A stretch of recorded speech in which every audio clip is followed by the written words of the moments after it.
lagi nating na re-receive kapag may birthdays, lagi nating nare-remember kapag may birthdays ay yung pag-ibig ng ating Panginoong Jesus. Yun ang the best, yun ang pinaka-importante sa lahat. Kaya yung nakikita, so ibig sabihin yung nakikita nating 95 years old ay grabing pag-ibig ng Panginoong Jesus kay Mama Insyang. So long, ang haba-habang pag-ibig, 95 years for our grandma to have such long years. Hindi pa tayo nagpipray, Mama Insyang.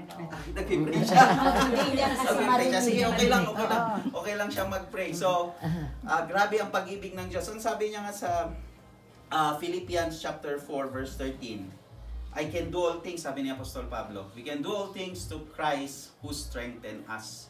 So, nagagawa nating humaba ang buhay, nagagawa nating malakas. Siyempre, hindi naman naabot ng mahaba kundi malakas si Mama Insyang. Of course, she is strong. Physically, spiritually, and mentally. Hindi naman nahaba yun without the strength of our Lord Jesus Christ. Through Christ who strengthens us, di ba? Sa Isaiah 40 din minention doon na he who hope upon the Lord will renew his strength. So every time nare-renew yung strength ni Mama Insyang. Siguro magandang tanda sa ating middle age to elders, yung mga bata naman yung strength nila lagi, malakas naman lagi ang mga maliliit, ang chikiting, di ba? Pero tayo from mid-age to elderlies, ang ganda ma-renew yung ating strength through Christ Jesus, through our Lord. He hope upon God. Yun ang madaling matandaan. Si Mama Insyang, hindi niya na kailangan tandaan yan. Yung buhay niya mismo, yung life niya mismo is a testimony, as a testament of renewing of strength o malakas na pangangatawan at spirito. Amen? Kaya tayo, we are so blessed to witness it. Ngayon, ang susunod naman na magandang ma-witness, yung kayo rin po, ma-witness nyo na umabot yung edad nyo ganyan, di ba? Prayer nyo po yan. Prayer po nating lahat. Of course, wala naman nagpipray na sana maikli lang buhay nila. Ang prayer lagi, halos ganyan ka haba. Okay? Pero with the purpose of the Lord, yan ang lagi nating tatandaan. May purpose ang Panginoon, bakit humaba ang buhay ng ating Mama Insyang. Pinahaba niya dahil tayo lahat ngayon, nakikita natin na we have strength in Jesus Christ, we have hope upon the Lord, at tayo ay nabibless to witness it at magsi-celebrate pa tayo ngayon. Amen? Amen. So, bago tayo mag-celebrate, tandaan natin ang Panginoong Jesus ang naitataas dahil birthday ng isang grandma. Ang God, ang pangiting Panginoong Jesus na siyang napako sa krus ng Kalbaryo, niligtas ang ating mga buhay. Niligtas ang bawat isa sa atin. He is our only way, truth, and life. He is our salvation. Amen? Kaya ngayon, nawi-witness natin ang mga bagay-bagay na ito, ang mga nangyayari sa ating buhay. Tandaan natin yan, kayo po, kung sa tingin nyo, parang hindi ko pa natanggap ang aking Diyos, Panginoong Jesus, bilang aking Panginoon at tagapagligtas, seek Him. Seek Him because may testimony tayo, may ebidensya tayo na kapag sinik mo si Jesus Christ ay may blessing, di ba? O wala na makakapigil niyan, walang pumutol ng buhay ni Mama Insyang nung siya ay 80, siya ay 85, siya ay 90, ngayon 95. So napatunayan ng Diyos, di ba? Walang nakapaghinto nun. Amen? Amen. So salvation is ganun din. Hindi mapuputol yun, magpapatuloy yun kung ating tatanggapin ang ating Panginoon bilang ating Panginoon na tagapagligtas at magpatuloy sa buhay ng Diyos dahil He renews our strength and He give us hope. Amen po ba? Amen. Amen. So tayo na po ay manalangin. Ipanalangin natin si Mama Insyang. Hindi na po siya tatayo kasi para mag-reserve pa siya ng strength niya. Diba kasi hindi pa natin alam ang hinaharap. Hindi natin magulat na lang tayo pag nag-100 yan. Tumatawa tayo ngayon, magulat na lang tayo. Well, it's upon the will of the Lord always. So ating ipanalangin ang ating Grandma Insyang sa pagkakataong ito, Mama Insyang, sa pagkakakilala dito sa Ligarda, at patuloy nating imbitahan ang presensya ng ating Panginoong Jesus. Si Mama Insyang kanina nananalangin na siya, and we know the Spirit of the Lord is upon us in this place right now. Maraming salamat o Diyos dahil Ikaw ang siyang nagpo-flow, dumadaloy sa aming heart, mind, ang Espiritu mong makapangyarihan, ang siyang testimony, nagpapatunay. Panginoon, hindi na namin kailangan pa na umanap sa ibang lugar kung saan nalalaman namin ang tunay mong pag-ibig. Naririto ito ngayon, tinakda mo kami, you have put us in this place, you have brought us in this place, and we are so glad to witness a strong woman of God. A woman of God that have followed you all the days of her life, and you have proven it as a testimony, Lord. 95 years, oh God, such a blessing sa mga pagkakataong ito. I believe even her, Panginoon, kung kaya niya lang i-express ngayon ang kanyang sarili, o Diyos, galak na galak dahil since we were small, when as a grandchild, Panginoon, nang sinasama niya pa lang kami sa fellowship, sa church, oh God, ay blines mo na siya. Imagine that, that's almost 30 years ago. 30 years ago, and here is kami, Panginoon, nagtitestify na sumunod ng mga generation, Panginoon.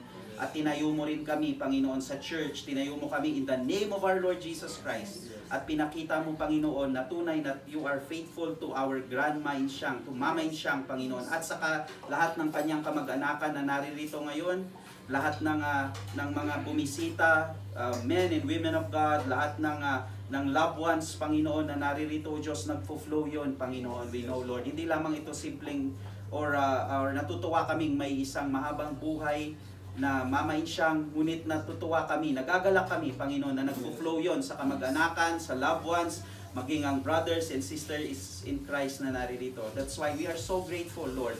May you fill this place, oh God, this home, and most especially ang tunay na tahanan, ang katawan namin, Panginoon, ang tunay mong templo, ang tahanan ng aming Panginoong Jesus, O Diyos, ang iisang katawan ni Kristo. May you fill us with your love, may you fill us with your joy, and may you fill us with your strength, Panginoon. As this overflows, Panginoon, sa tahanang ito, we pray also, Panginoon, we don't know your will pa sa future kay Mama Insyang, pero we pray, O God, na ma-strengthen pa siya, lumakas pa siya, Panginoon, sa panahon ito, mag-renew ang strength.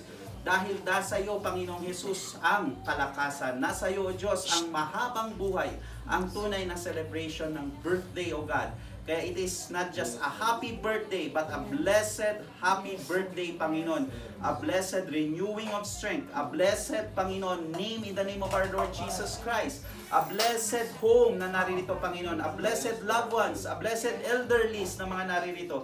A blessed people of God. A blessed celebration of God. And a blessed food, Panginoon. Maraming salamat sa lahat. Pagpalain mong mga nagbigay at nag-prepare ng pagkain ito, Diyos, dahil alam namin Ikaw ang magpapalakas pa ng tunay sa aming mga katawan. Lord, thank you. Bless and sanctify this food. At O Diyos, lahat ng kakain ay manurish, O God. At most especially, ang pagtitipon na to, the acquaintance, Panginoon, ang makita nila, makahalubilo nila si Mama Insyang, ay tunay na gantimpala at reward na, Panginoon, to be with women of God at this age, O God. Sabi mo nga, the sign of wisdom is a gray hair, a white hair. Kaya ang wisdom, Panginoon, na ibinigay mo kay Mama Insyang, ang wisdom and love na binigay mo sa kanya ay tunay na regalo na rin sa bawat isa sa amin. Again, bless all of us here right now, Panginoon. And we pray, Lord, ang mga paparating pa lamang, pakaingatan mo sila, bless mo rin po sila, at ang mag-anak ni Mama Insyang, 10 ng kanyang mga pamilya, at 10 ng kanyang ka-church, O God, ay mabless ng tuluyan at patuloy din na magkaroon ng good health, O God. Ang isang prayer namin sa bawat isa, that we will have those things in life because your words, your salvation, and the power of the cross, the power of our Lord Jesus Christ is magnified and glorified in this place. Ikaw ang siyang maitaas, madakila, magpakailanman. Ikaw ang aming Diyos na makapangyarihan, Panginoon. Salamat. In Jesus' name we pray. Amen. Yung magsisong po kay Mami Insyang, kakanta. Lalapit kayo mga kapatid. Kakantahan niyo, di ba? Happy birthday! Wala lang naman kakain. To you, happy birthday to you. Happy birthday, happy birthday. Happy birthday to you. One more time! One more time! Happy birthday to you. Happy birthday to you. Happy birthday, happy birthday, happy birthday to you. Kiss out. Yung gusto mag-message din po. Kiss mo na. Ay, di na. Happy birthday, Mama. Happy birthday.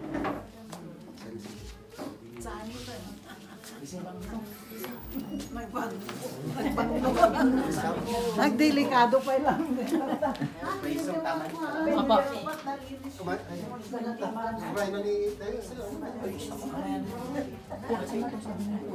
Walang gusto magsabi man lang any kwan kay Mami Chang. Wala na. Ay, di niya naman.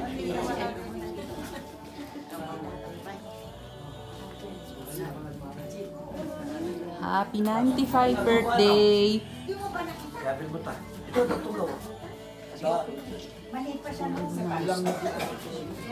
Karuro pa niya yung tatay Pedro.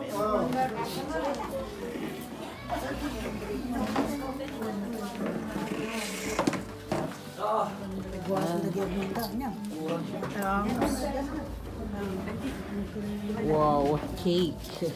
Hindi pala nag-blow na kayo kaya mamaya na ito para ano. Melda, mag-distribute ka na. Melda ni Ante. Ay, bago tayo na kaya ba?